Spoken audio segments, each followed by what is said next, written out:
오늘 본문의 주인공은 나면서부터 걷지 못하게 된 자입니다. 베드로와 요한은 오후 3시 기도 시간에 이어서 성전에 올라가고 있는데 마침 그때 나면서 못 걷게 된 사람들이 메고 성전 미문에 두게 됩니다. 사도행전 4장 22절 말씀을 보면 이 사람의 나이가 약 40세라고 기록이 되어 있습니다. 개역 한글 성경에는 이 나면서부터 못 걷게 된 자를 앉은뱅이라고 이야기를 하고, 여러분들도 앉은뱅이로 이렇게 익숙하게 알고 계시지만 하반신 장애 중에서 앉기는 하여도 서거나 걷지 못한 사람을 낮잡아서 이르는 말이기 때문에 개정판에서는 못 걷게 된 사람, 못 걷게 되니라고 이렇게 완곡하게 표현을 했던 것입니다. 아무튼 이 못 걷게 된 사람은 성전에 들어가는 사람들에게 구걸을 하는 것이 일과였습니다. 사람들의 발길이 적어지면 왔던 그대로 사람들이 그 사람을 메고 집으로 돌아가는, 그리고 아침이면 또 다시 와서 또 구걸하는 그런 인생이었던 것이죠. 성전 안쪽에도 들어가지도 못하고 성전 입구에만 그렇게 앉아서 구걸을 했던 것입니다. 하나님께 그는 제사를 드리지도 못했습니다. 그렇다고 인생을 완전히 포기하면서 막장 인생을 살던 그런 자도 아니었습니다. 열심히 구걸을 해서 하루하루 먹고 살았던 자였던 것입니다. 그렇게 그냥 만족하면서 살아왔던 인생이었던 것이죠. 그런데 베드로와 요한을 만나니 인생이 완전히 뒤바뀌어 버렸습니다. 그에게 기적이 일어났던 것이죠. 여러분들은 어떤 기적을 체험하고 살고 계십니까? 오해손 작가가 쓴 하나님께 보내는 30일의 편지라는 책에 이런 내용이 있습니다. 앞 못 보는 이가 눈을 뜨는 것도 기적이지만 미운 사람을 용서하고 다시 보는 것도 기적입니다. 못 걷는 사람이 일어나 걷는 것도 기적이지만 삶을 포기한 사람을 다시 일으키는 것도 기적입니다. 귀신을 쫓는 것도 기적이지만 기도할 때 상황은 변하지 않아도 함께 싸우시는 예수님을 느낄 수 있는 것, 두려움이 달아나는 것도 기적입니다. 물이 포도주가 되는 것도 기적이지만 죄덩어리인 우리가 용기 내어 불의를 거절할 수 있는 것도 기적입니다. 병고침 받는 것도 기적이지만 마음고침 받고 언어가 긍정적으로 바뀌는 것도 기적입니다. 이는 절대로 하찮은 기적이 아닙니다. 분명히 느끼실 것입니다. 이전에 널리 차서 가득했던 이 기적들이 오히려 지금은 더욱 희귀해져 버렸다는 사실을요. 사랑하는 기적, 용서하는 기적, 남을 배려함으로써 그가 예수님을 느끼는 내면적인 기적을 구하시길 바랍니다. 분명 당신에게 기적은 일어날 테니까요. 여러분, 기적은 성경이나 영화와 소설에만 있는 것이 아닙니다. 지금 우리가 살아서 숨 쉬는 것, 우리가 살아서 움직이는 것, 우리가 살아서 지금 예배당에 나와서 말씀을 듣는 것, 이 모든 순간순간이 1분 1초가 다 기적인 것입니다. 걷지 못한 자, 그리고 베드로가 요한을 만나 걷게 된 이런 기적적인 일이 일어난 것처럼 우리 힘으로 할 수 없는 일들이 주님을 믿으니까 이루어지는 것, 이것이 바로 기적이라는 것입니다. 사순절 기간을 보내며 오늘 말씀을 통해 예수님이 우리를 통해서 기적을 베푸시도록 우리를 십자가에 온전히 내려놓는 성도님들이 되시길 주님의 이름으로 축원합니다. 우리 먼저 본문 1절과 2절 말씀을 다 함께 읽겠습니다. 제9시 기도 시간에 베드로와 요한이 성전에 올라갈새 나면서 못 걷게 된 이를 사람들이 메고 오니 이는 성전에 들어가는 사람들에게 구걸하기 위하여 날마다 미문이라는 성전문에 두는지라. 아멘. 예루살렘 성전은 들어가는 문이 많이 있었습니다. 사람들은 왜 이 사람이 다른 문은 많은데 하필 미문에 두었을까요? 유대 당국은 오늘의 주인공 같은 장애인들에게 사람들이 많이 왕래되는 곳에 구걸을 할 수 있도록 자리를 배정해 주었습니다. 그런데 운이 좋게도 이 나면서부터 못 걷게 된 자는 수많은 문 중에서 가장 수입이 좋고 많은 왕래가 있는 좋은 문에 배정을 받게 된 것이죠. 미문은 아름다울 미에 문자를 써서 우리말로 풀면 말 그대로 아름다운 문이라는 뜻입니다. 아름다울 뿐만 아니라 높이가 23m에 이를 만큼 거대하고 황동에 금과 은을 입혀서 만든 이중문이어서 웅장하고 아름답고 장엄한 문이 바로 미문입니다. 또한 성소를 둘러싸고 있는 이방인의 뜰에서 성전 안의 첫 장소인 여인들로 뜰로 들어가기 위한 출입구로서 통행량이 굉장히 많았고, 미문의 반대편에는 솔로몬의 행각도 있었기에 사람들이 왕래가 잦았던 것이죠. 또한 미문은 예루살렘 성전 안에 있는 제사가 드려지는 건물로 들어가는 문입니다. 굉장히 중요한 문이고, 성전 안에서도 진짜 성전의 역할을 감당하는 곳, 그리고 그곳에 들어가는 곳이 하나님이 임재하시는 곳으로 들어가는 입구이기 때문에 이스라엘 사람들은 이 미문으로만 들어가야 제사를 드리고 진짜 하나님을 만나는 것이라고 믿었습니다. 그런데 문제는 이 사람처럼 장애를 갖고 있거나 병에 걸린 사람은 그곳에 들어갈 수가 없다라는 것이죠. 왜냐하면 당시 병이란 것, 그리고 장애를 가진 것, 이것은 하나님께 저주를 받아서 발생한 것이고 불결한 사람이라고 여겼기 때문에 병을 치료받고 정결 예식을 치러야만이 이 안으로, 성전 안으로 들어갈 수가 있었던 것입니다. 그래서 이 사람은 미문 안에는 들어가 보지도 못하고 평생 미문 앞에서 구걸하고 살고 있었던 것이죠. 그리고 이러한 일이 익숙해진 자였습니다. 그리고 스스로 당연하다고 생각했던 것입니다. 제 어린 시절 교회에 행사가 있다면 이것은 교회 잔치뿐만 아니라 동네 전체의 잔치였습니다. 성탄절 공연이 있으면 교회 다니지 않는 어르신들도 손주들의 재롱을 보기 위해서 교회를 찾았고, 부활절이나 추수감사절에는 달걀 받고 선물 받으러 교회에 오시곤 했습니다. 동네에 어떤 중요한 안건들이 있다면 교회에서 모여 얘기를 했고, 동네에 어려운 일이 생겼을 때는 교회가 나서서 또 서로 돕기도 하였습니다. 많은 사람들이 교회에 그렇게 들락날락거렸지만 평생 하나님을 만나지 못한 사람들도 있었던 것이죠. 교회의 건물, 그리고 예배의 자리까지는 나오는데 거기서 멈춰서 뭐 좋은 거에 또 있나 없나 앞에만 그냥 서성거리면서 힐끌힐끌 기웃거리고 있는 것입니다. 교회에 오면 복 받는다고 이야기를 하는데 혹시 그 복을 받는가 하면서 쳐다보는 것이 평생 그렇게 살던 것이죠. 눈에 보이는 육체적인 양식을 구하기 위해서 구걸하고 있는 참으로 불쌍한 인생을 살고 있던 것입니다. 교회에 안 나오자니 찝찝하고 나와도 별일이 일어나지 않는 그런 상태가 바로 걷지 못한 자가 미문에 앉아있는 모습입니다. 전혀 발전이 없고 희망이 없는 모습인 것입니다.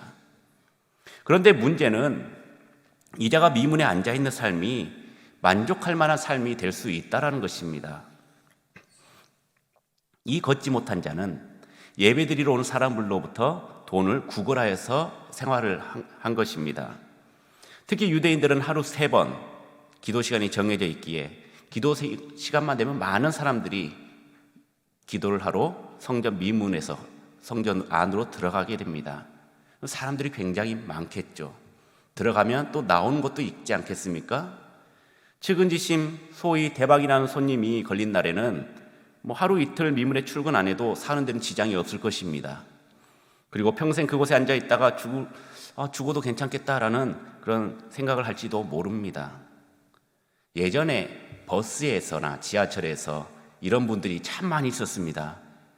저는 어려서부터 부모님을 잃고 착하게 살려보고 하다가 또 원치 않은 그런 나쁜 짓을 저질러 감옥에 갔다가 이제 막 출소하여 새롭게 살려고 다짐하고 있습니다. 저를 도와주신다면 이 은혜 평생 잊지 않고 열심히 살겠습니다 하면서 껌을 팔거나 돈을 받거나 이렇게 해가지고 생활하신 분들이 있었습니다. 종점의 기적이라고 혹시 들어보셨습니까? 지하철에서 보면은 예전에 못 걷는 분이 그렇게 뒤에 고무, 그것을 두꺼운 고무를 끼고 이렇게 기어다니면서 찬송가를 틀면서 그렇게 구걸을 하다가 또 인적이 끊긴 데서는 갑자기 일어나서 벤츠를 타고 집으로 퇴근을 하는 그런 모습을요. 어찌됐건 이렇게 돈을 많이 받고 그리고 또 그렇게 측은지심으로 불쌍하게 여기는 그런 모습을 내가 그런 스포트라이트를 받으면은 나는 이렇게 해다가 죽어도 되겠구나라는 생각을 가질 수도 있다라는 것이죠. 문제는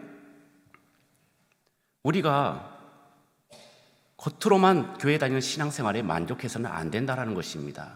지금이 좋으니까, 그냥 지금 이대로가 좋으니까, 지금 함께 드리고 있는 우리 성교중앙교 성도님들은 그럴 경우가 없다고 저는 믿습니다.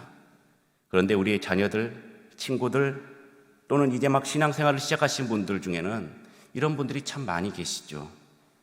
교회에 오면 왠지 세상적인 복을 받을 것 같고, 물질적인 복도 받을 것 같고, 그리고 잘 될 것 같고, 자녀들이 다 어디 기업에 합격할 것 같고, 또 좋은 대학교에 합격할 것 같은 그런 희망을 품고 오는 자들이 있습니다. 목사님의 말씀이 내 마음을 편안하게 해준다는 것에 치여서 마음의 안식을 얻기 위해서 오신 분들도 계십니다. 사람들이 관심 가져주는 것이 좋아서 오시는 분들도 계십니다. 문제는 이런 것에 취해서 그냥 교회 입구만 들락날락거리다가 평생을 보내버리고 만 것이죠. 조금만 더 앞으로 나아가면 하나님이 계시는데 거기까지는 관심을 두지 않습니다. 미문을 통과해서 하나님의 임재 속으로 들어가야 하는데 우리는 그것이 안 되고 성전 밖에서 구걸하고 있는 인생을 살고 있는 것입니다. 예수님을 만나지 못해도 교회 생활 할 만하네 이렇게 살다가 죽게 되는 일이 일어날 수도 있는 것이죠. 그런 자들에게는 예수님께서 이렇게 말씀하십니다. 마태복음 7장 22절에 그때 내가 그들에게 밝히 말하되 내가 너희를 도무지 알지 못하니 불법을 행하는 자들아 내게서 떠나라. 성전 미문에 앉아 있다고 해서 예배에 왔다 갔다 한다고 해서 하나님의 자녀가 되는 것이 아닙니다. 미문 안으로 들어가서 하나님을 만나고 예수님을 만나고 주님의 자녀가 되어야 되는 것입니다. 사랑하는 여러분, 우리 문 밖에 어슬렁거리고 있는 것이 아니라 우리 성교중앙교회 안으로 들어오시길 바랍니다. 그리고 예수님을 만나보시길 바랍니다. 지금 저를 만나러 오신 것 아니지 않습니까? 우리 옆에 성도님 만나러 오시는 것 아니지 않습니까? 주님 만나러 오는 것, 예수님을 만나는 그 순간 여러분에게는 기적이 시작되는 것입니다. 서론의 말씀들이 오예솔 작가의 글처럼 우리 같은 사람이 같은 이들을 예수 사랑으로 사랑할 수 있는 것, 성교중앙교회라는 물된 동산 안에서 함께 예배드리는 것, 그리고 한 가족이 되는 것, 마음을 나누고 같이 기도해 줄 수 있는 것, 이 모든 것이 기적인 줄 믿습니다. 이 모든 것이 우리가 성전에 들어가 예수님을 만났을 때 누릴 수 있는 기쁨이요 기적임을 믿으시는 여러분들이 되시길 축원합니다. 계속해서 우리 3절에서 5절까지의 말씀을 함께 봉독하겠습니다. 그가 베드로와 요한이 성전에 들어가려 함을 보고 구건하거늘 베드로가 요한과 더불어 주목하여 이르되 우리를 보라 하니 그가 그들에게서 무엇을 얻을까 하여 바라보거늘. 아멘. 이 사람은 베드로와 요한을 알고 있던 자입니다.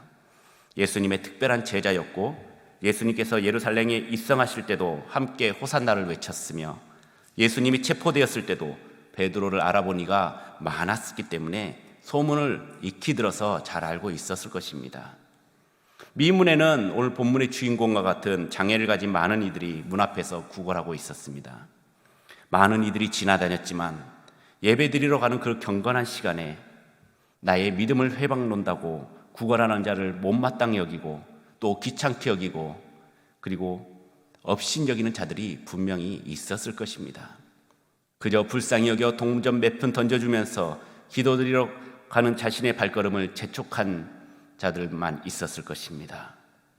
베드로와 요한은 기도 시간이 되어 성전으로 올라가는 그런 경건하고 중요한 상황 속에도 성령님의 이끄심으로 미문에 앉아있는 이 사람을 사랑과 자비의 마음으로 관심 있게 주목하여 바라보았다라는 것입니다.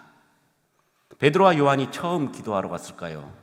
이 걷지 못한 자가 처음 미문 앞에서 구걸했을까요? 사도들도 정해진 시간에 기도하러 올라갔을 것이고 걷지 못한 자도 정해진 시간에 와서 구걸을 했을 것입니다. 수없이 왔다 갔다 하는 상황 속에서도 마주쳤고 어쩔 때나 또 동전 몇 입 줄 때도 있었을 것이고 그런 상황 속에서 그날 베드로와 요한은 그를 주목하게 되고 우리를 보라라고 말한 것입니다. 이것이 바로 성령님의 역사인 것입니다. 베드로와 요한이 누굽니까? 바로 예수님의 제자 중에 제자였습니다. 그리고 예수님의 직접 받은 권세와 능력이 있었던 자였습니다. 또한 오순절 다락방에서 강력한 성령님의 역사를 체험한 후에 더욱 주님의 사역을 위해 불타올랐던 제자였습니다. 이 걷지 못한 자가 원했던 그 동전 한 입, 그리고 따뜻하게 입을 옷, 그리고 먹을 수 있는 먹을 것, 이런 것이 아니라 불가능하다고 생각했던 것, 아니 상상하지 못할 정도의 진짜 필요한 것을 사도가 간파했던 것입니다. 베드로와 요한에게 어떻게 이런 일이 일어났을까요? 그것은 바로 성령이 충만했기 때문입니다. 성령님께 이끌림바 되었기에 평소에 그냥 지나쳤던 것이 그곳에서 걷지 못한 자를 예수님의 마음을 가지고 주목하다 보니 그에게 진짜 필요한 것이 무엇인지 알게 되고 성령의 강력한 일하심으로 말미암아 기적적인 역사가 일어났던 것입니다. 베드로와 요한의 부름에 걷지 못한 자는 어떻게 반응했습니까? 무엇을 얻을까 하면서 베드로와 요한을 바라봤을 것입니다. 그의 마음은 어떠했을까요? 그냥 돈이나 주지 왜 귀찮게 나를 쳐다보라고 하는 거야?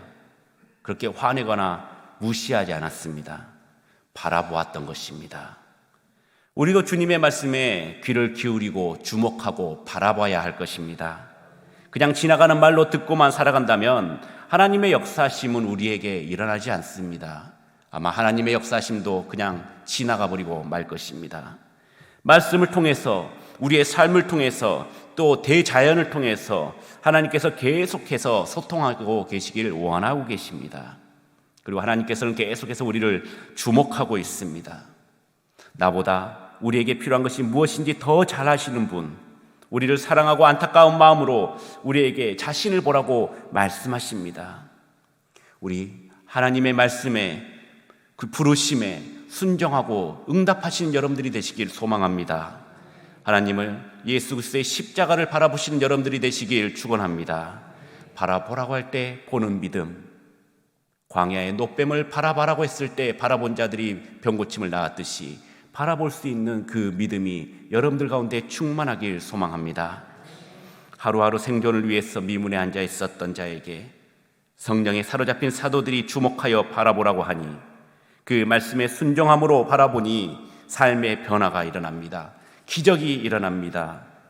그게 바로 6절에서 8절까지의 말씀입니다. 함께 읽겠습니다. 베드로가 이르되 은과 금은 내게 없거니와 내게 있는 것을 내게 주노니 나사렛 예수 그리스도의 이름으로 일어나 걸으라 하고 오른손을 잡아 일으키니 발과 발목이 곧 힘을 얻고 서서 걸으며 그들과 함께 성전으로 들어가면서 걷기도 하고 뛰기도 하며 하나님을 찬송하니 아멘. 이 나면서 못 걷게 된 자가 일어난 사건은 예수님의 부활과 승천 후에 마가의 다락방에서 성령님께서 사도들에게 임하신 후에 사도들에게 일어난 표적입니다. 돈이나 몇 푼 받으려고 고개를 들었더니 어떻게 되었습니까? 내가 구하지도 않은 복을 받았던 것입니다. 완전한 육신의 소유자로 변화되었던 것이죠. 구약시대의 율법 아래에서 성전에 들어갈 수 없던 그 장애인이 고침을 받아서 온전한 몸이 되어 성전 안에 들어가 하나님을 찬양했던 것입니다. 오늘날 우리도 마찬가지입니다. 죄악된 세상에서 죄인으로 살다가 죽으면 어떻게 됩니까? 영원한 지옥 형벌에 들어간 것이 마땅한 아무 쓸모없던 우리가 예수 그리스도를 믿어서 죄사함을 받고 구원을 받게 된 것입니다. 그 은혜를 그리고 교회와 예배와 구제를 통해서 하나님께 감사하면서 영광 돌리며 살아가야 하는 것입니다. 구원을 주시는 나사렛 예수 그리스도의 이름을 믿는 믿음으로 고침받은 우리가, 그리고 그들이 예루살렘 성전에 들어가서 하나님을 찬송한 것, 그것은 당시 유대인을 향하여 나사렛 예수가 바로 메시아고 구세주 되심을 증거한 것이며 그 예수님의 제자였던 베드로와 요한 두 사도가 참 하나님의 종임을 증거하는 것이었습니다. 한국 교회사 가운데 가장 능력 있는 부흥사 중에 한 사람이었던 김익두 목사님이 전도사 때의 이야기입니다. 황해도 신천읍에는 척서리 개울이라고 하는 냇가가 있습니다. 이 척서리 개울에는 돌다리가 있는데 이 다리 옆에는 언제나 걷지 못한 거지가 구걸을 하고 있었답니다. 오고 가는 이들이 불쌍히 여겨서 동냥을 하였기에 언제나 그는 그곳을 지키고 있었죠. 김익두 전도사님도 이 다리를 늘 지나가면서 그 거지를 향해서 얼마의 돈을 쥐어주고 지나갔었습니다. 어느 날 신방을 다녀오던 그 김익두 전도사님은 이 장애를 가진 거지를 다시 만나는데 비가 부슬부슬 오는 그 오후, 사람도 없고 조용한 시간에 전도사님은 문득 이런 생각이 떠올랐습니다. 오늘은 인적도 뜸하고 보는 사람도 없으니 이럴 때 나면서 걷지 못한 자 이 거지를 한번 일으켜보면 어떨까? 그런 생각을 한 다음에 다시 한번 주위를 뺑 돌았습니다. 사람이 있나 없나 이것을 확인한 후에 손뼉을 딱 치며 말합니다. 날 똑똑히 봐라. 그러니까 거지가 예? 나요? 이렇게 했겠죠. 이 거지는 갑자기 상기된 그 김익두 전도사님의 얼굴을 의아한 눈빛으로 올려다보며 대답을 했습니다. 김익두 전도사님은 거지의 손을 꽉 움켜잡고 그를 주목하면서 큰 소리로 명령했습니다. 은과 금은 내게 없거니와 내게 있는 것으로 내게 주노니 나사렛 예수 그리스도의 이름으로 일어나라 하면서 손을 쥐고 쫙 올렸던 것이죠. 김익두 전도사님은 그때 덩치가 굉장히 컸다고 합니다. 그래서 이 정도 되는 분은 그냥 들어 올렸다고 합니다. 딱 올려놓고 손을 탁 놨습니다. 손을 놓자 이 거지는 잠시 들려졌던 그 몸체가 땅바닥에 털썩하면서 떨어지면서 그대로 꼬꾸라져 버리면서 고통스럽게 신음소리를 냅니다. 전혀 일어날 기미가 보이지 않았던 것이죠. 그러면서 순간 뇌를 스치는 생각이 왜 내가 믿음으로 하지 않고 주위를 돌아보았는가? 이런 연약한 믿음으로 어떻게 나면서 못 걷겠는 자, 이 거지를 내가 일으키겠다고 나섰는가? 참으로 한심한 노릇이다 라면서 부끄럽고 무안해하고 두 손을 얼굴을 가리고 그 자리에서 도망쳐 나와서 그 길로 예배당으로 뛰어들어갔습니다. 강당 아래에서 무릎을 꿇고 깊이 탄식하며 기도를 합니다. 그것도 일주일 동안 금식하면서 철야하면서 기도했습니다. 물 한 모금도 마시지 않고 완전히 식음을 전폐하며 깊은 기도에 몰두했던 것입니다. 이렇게 눈물로 회개하고 6일째 되는 날 다시 척설이 냇가로 내려갔습니다. 물 한 모금 마시지 않고 6일을 기도했는데 그에게 힘이 얼마나 남아있었을까요? 비틀비틀 간신히 걸어서 다리까지 가보니 그 걷지 못한 거지가 그대로 그곳에서 구걸을 하고 있는 것입니다. 멀리서 김익두 전도사님이 보이니 거지는 화들딱 놀라서 저 죄송합니다. 돈 안 줘도 되니까 그냥 지나가 주세요. 이렇게 얘기를 하는데 우리 전도사님은 거지에다가 눈물을 흘리며 손을 붙잡고 울면서 얘기합니다. 지난번 일은 용서하시오. 내가 그때부터 지금까지 금식하고 철야하면서 당신을 위해 하나님께 기도드렸소이다. 오늘 밤 기도 작정한 마지막 날인데 나와 함께 가서 하나님께 기도드립시다. 이렇게 눈물로 호소하는 우리 전도사님 간청에 그는 마음이 움직여 함께 교회로 갑니다. 힘은 없지만 이 걷지 못하는 거지를 들쳐업고 겨우겨우 도착해서 간절히 기도를 했습니다. 깊은 밤이 지나고 새벽이 밝아올 때 갑자기 걷지 못한 이 거지가 벌떡 일어나는 것입니다. 아멘. 한 걸음, 두 걸음, 발걸음을 옮기더니 급기야 교회당을 뛰어다니기 시작했던 것입니다. 그는 기뻐서 만세 할렐루야 할렐루야 김익두의 하나님이여 고맙고 감사합니다. 예수님의 이름으로 기도드립니다. 아멘. 이렇게 기도를 했던 것이죠. 김익두 목사님의 첫 기적의 사건이 바로 황해도의 신천 서북교회 예배당에서 나타났던 것입니다. 그 후에 2만여 명의 난치병 환자들을 안수해서 기도하고 고쳤고 280여 개의 교회를 세웠고 200여 명의 신학생들을 공부시켰습니다. 그러다가 6.25 사변이 일어나 공산당에 맞서 복음을 전하다가 순교당하셨습니다. 김익두 목사님의 이런 큰 능력, 이것은 기도 없이는 불가능했던 것입니다. 목사님은 기도의 사람이었던 것이죠. 그런데 김익두 목사님이 특별한 사람이어서 하나님이 썼을까요? 기적을 베푸셨을까요? 김익두 목사님에게 어떠한 큰 능력이 있어서 그런 치유와 회복의 역사가 있어서 고쳤을까요?